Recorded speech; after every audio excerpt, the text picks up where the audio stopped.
자, 제가 얼마 전에 이야기한 필립스 곡선이 먹혀들지 않는다. 그래서 실업자가 늘고 실업률이 올라가면 결국 수요가 줄어들고 인플레이션, 물가 상승이 둔화되고 그래서 금리를 내리면 된다.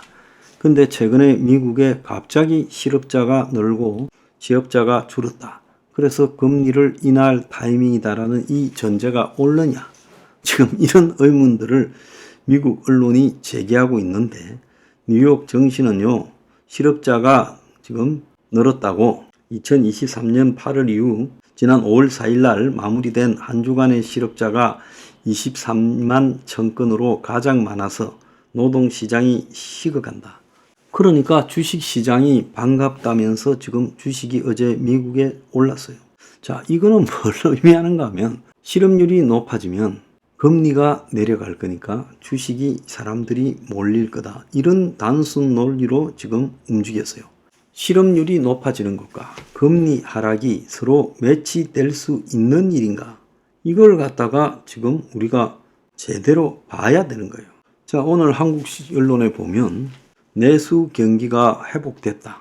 그래서 1분기에 1.3% GDP 성장이 있었는데 진짜 한국 경제가 성장하는 거냐?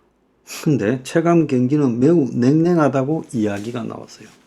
높은 물가의 고환율, 고유가까지 겹치면서 서민 삶에는 지금 온기가 전혀 나오지 않고 있다는 거예요. 그래서 1분기에 1.3% 성장한 것은 전적으로 반도체가 호황이라서 이렇게 됐는데 심지어 그 반도체 회사 회장님이 말하기를 이게 지금 오래 갈 거라고 보이지 않는다라면서 여러 어려움을 말하고 있어요. 반도체 하나가 반짝 경기라서 한국의 전체 종합 수치에서 반도체가 차지하는 위치가 크니까 한국 경제가 반등이 된 것처럼 이야기하지만 또 정부는 내수 반등이라고 둘러대고 있는데 민간 소비와 건설 투자의 성적표가 깜짝 좋아진 것처럼 나왔지만은 실제 체감 경기는 매우 냉랭하다는 거예요. 그래서 상인이 책상에 앉아서만 확인하고 발표하는 것 같아. 우리 소상인들을 보면 전부 지금 죽기 직전이다. 발표 지표와는 달리 경기가 올라간 게 하나도 없고 더 다운된다. 자, 시장에서 꼭 필요한 것만 사고, 전에는 싸서 사고 먹고 싶어서 사고 했는데 이제 너무 비싸서 시장 안 나오고 웬만하면 안 산다. 그래서 가덕이나 높은 물가의 고환율, 고유가까지 이렇게 지금 지속되고 미국 금리 인하 지연으로 고금리가 길어지는데 이런데도 장밋빛 지표가 나온 거는 기저 효과라는 거예요. 그건 뭐냐?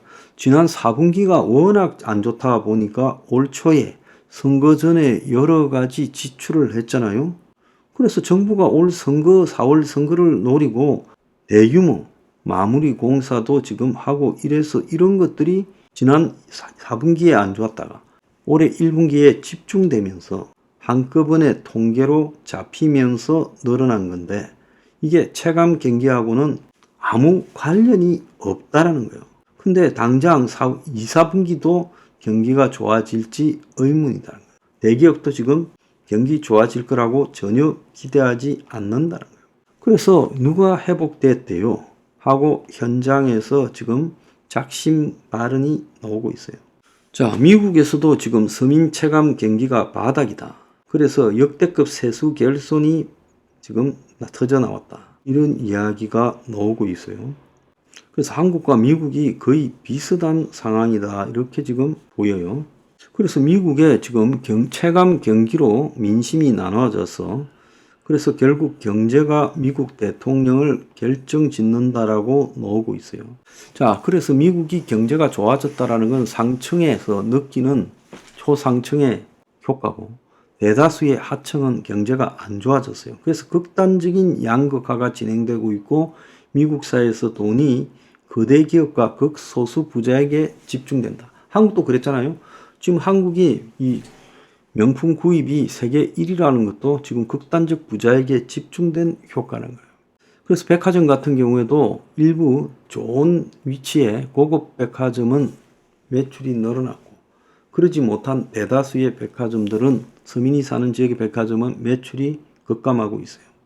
자, 미국이 지금 천문학적인 투자를 코로나 기간에 했음에도 불구하고 공급망 회복이 늦어지고 과거 보지 못한 인플레이션이 생기고 있고, 서민층, 빈곤층은 물론 중산층까지도 학자금 융자 상한, 주택 경비, 식료품값, 차량 비용 등을 감당할 만큼의 돈이 없어서 체감 경기가 유례가 볼 수 없을 정도로 나빠졌고, 그래서 이 서민층의 체감 경기가 흔들리자 바이든이 인기 없는 대통령으로 전락했고, 위험 인물에 가까운 트럼프가 지금 지지를 계속 유지해 가고 있어요.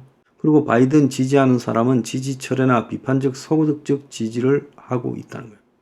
그래서 미국 정부가 아무리 돈을 풀어서 선심 정책을 펴도 정권 심판론이 지금 지배적이라 미국 유권자 4분의 3의 생활비가 올라가고 있다는 거예요. 미국 유권자 44%는 자신의 소득이 평균이고 38%는 평균 이하고 18%는 평균 이상이라는 거예요.